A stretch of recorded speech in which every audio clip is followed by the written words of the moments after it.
مولانا کے دوسرے مقالے کا عنوان ہے ولادت سے تعمیر شخصیت تک۔ تو انشاءاللہ یہ مقالہ چھپے گا۔ تمام ہی مقالہ نگاروں نے کافی محنت سے کام لیا ہے، محسوس ہوگا کہ واقعی ایک دستاویزی چیز تیار ہوئی ہے، پرانی چیزوں کا اعادہ بالکل نہیں ہے اس میں۔ اب اس کے بعد میں زحمت دیتا ہوں جناب مولانا مفتی رشید احمد فریدی صاحب کو تشریف لائیں اور اس موضوع پر روشنی ڈالیں۔ گجرات سے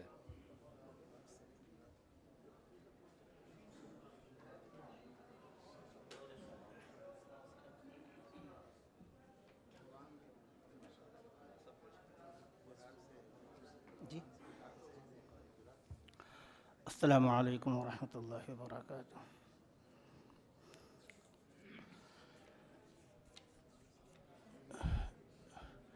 جب مقالہ لکھنے کی دعوت دی گئی تھی اس وقت مولانا اختر امام عابدل صاحب دامن برکاتہم نے اتنے عناوین مقرر کیے تھے کہ اس کا انتخاب مشکل تھا۔ پھر میں سوچنے لگا کہ میں لکھوں تو کس پر لکھوں۔ میں بالکل طفل مکتب اور مولانا کے حالات پر میرا قطعاً کوئی مطالعہ نہیں تھا۔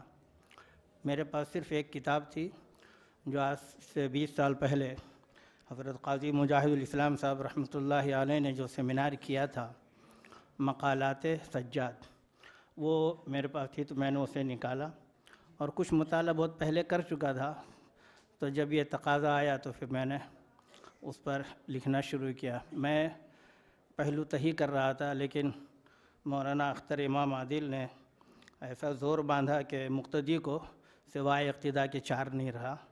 بہرحال کچھ بہت لکھا۔ پھر اس میں مولانا کا ایک خاص نظریہ تھا تصور اتحاد، اور اس کی باتیں مختلف نشستوں میں آ چکی ہے مختلف مقالوں کے اندر، کہ حضرت مولانا کا جو مزاج تھا وہ اتحاد امت، اجتماع امت۔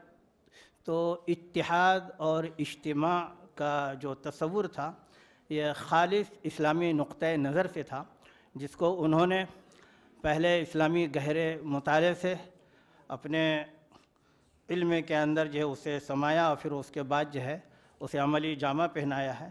تو میں نے کچھ باتیں اسی تصور اتحاد کے تعلق سے علمی روشنی کے اندر خاص کر کے لکھی ہے، اور اس سے پہلے بہت ساری باتیں دوسرے مقالہ نگاروں کے مقالے میں آ چکے ہیں۔ تدریس کی خلوت سے سیاست کی جلوت میں، یہ بھی ایک عنوان ہے۔ پھر اس کے بعد میں نے آگے سے بڑھا تحریک سید احمد شہید سے قیام دارالعلوم دیوبند تک، یہ چند سطروں کے اندر ہے۔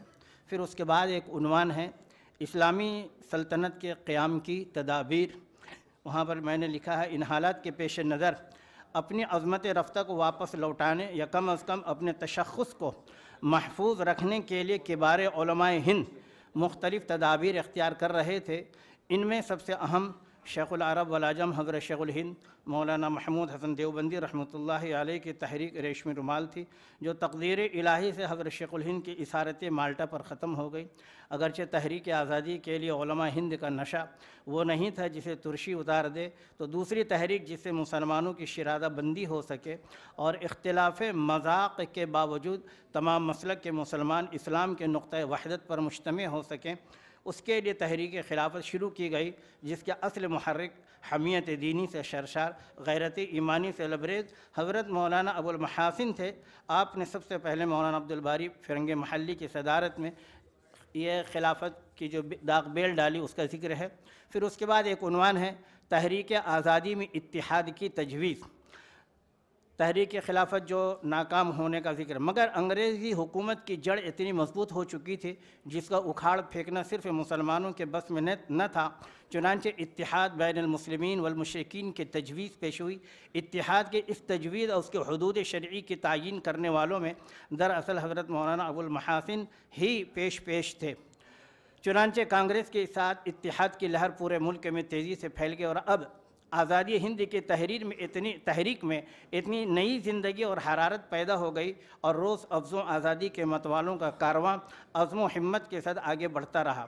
پھر اس کے بعد حضرت مولانا ابو المحاسن کا تصور اتحاد، لیکن مسئلہ صرف اعتاق رقبہ یعنی آزادی ہند کا نہ تھا بلکہ حصول آزادی کے بعد اسلام اور احکام اسلام کا تحفظ، مسلمانوں کے اسلامی تشخص کی بقا کا تھا، مسلمانوں کے دینی افتراق و انتشار، دنیاوی اقتصادی زب و حالی کے پیش نظر حضرت مولانا ابو المحاسن اپنی خداداد صلاحیتوں یعنی دینی غیرت و حمیت، ایمانی فراست، علمی اور فقہی بصیرت، ملکی اور عالمی سیاست پر عمیق نظر، فلاح امت کے لیے غور و فکر سے اس نتیجے پر پہنچے کہ اسلام اور احکام شریعت کے تحفظ کا واحد راستہ اتحاد مسلمین ہے اور اتحاد شریعت کی روشنی میں امارت میں مضمر ہے۔ مولانا کے اس تصور اتحاد کو سمجھنے کے لیے اسلام کا تصور اجتماعیت ملاحظہ ہو۔ پھر اس کے بعد عنوان ہے اسلام کا نظریہ اجتماع و اتحاد۔ اس میں اصولی طور پر اور جزوی طور پر وہ کئی جزیات جو ہے پیش کیے ہیں صرف اشاروں کے اندر، اور اس کے بعد آخر کا یہ پیراگراف ہے اس عنوان کے تحت۔ خلاصہ یہ کہ اسلام اپنے احکام میں اجتماع کا اس لیے داعی ہے تاکہ مسلمانوں کا باہمی اتفاق اور اتحاد قائم رہے، اور قوت اتحاد سے اسلام کا تحفظ ہوا کرے، اور یہی اجتماع اور اتحاد اللہ تعالیٰ کی خاص رحمت کو کھینچنے والی ہے۔ قرآن پاک میں ہے ید اللہ فوق ایدیہم، اور حضرت نبی کریم صلی اللہ علیہ وسلم نے ید اللہ علی الجماع جیسے الفاظ سے اسی مقصود کا اظہار فرمایا۔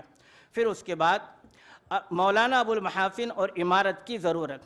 شریعت اسلام کے اس منشا کو پورا کرنے کے لیے جس طرف اشارہ کیا گیا، امارت علی حسب شرع کی ضرورت ہے، مگر مسلمانوں کو وہاں قدرت نہیں جہاں وہ اپنی سلطنت کھو چکے ہیں یا قبائے خلافت چاک کر چکے ہیں اور اعدائے اسلام کا غلبہ و تسلط براہ راست یا بالواسطہ قائم ہو چکا ہے۔ حالات کے تناظر اور آئندہ قائم ہونے والی جمہوری حکومت کے مزاج اور طریقہ کار سے حضرت مولانا ابو المحاسن نے ایمانی فراست، سیاسی بصیرت، خداداد ذکاوت سے شرعی احکام کی حیثیت خاصہ اور ہیئت عامہ کے حق میں مستقبل کے خطرات کو جتنا سمجھا اور اس کے تحفظ کے لیے جتنا کر سکتے تھے وہ کر گزرے، جبکہ دوسرے حضرات علماء نے قیام دارالعلوم کے بعد ملی اعتبار سے جمعیت العلماء ہند کی تحریک پر اکتفا کیا، اور حضرت مولانا ابو المحاسن نے اسے ایک راہ سمجھا اور اس سے آگے کی منزل کی تلاش اور جد و جہد جاری رکھی۔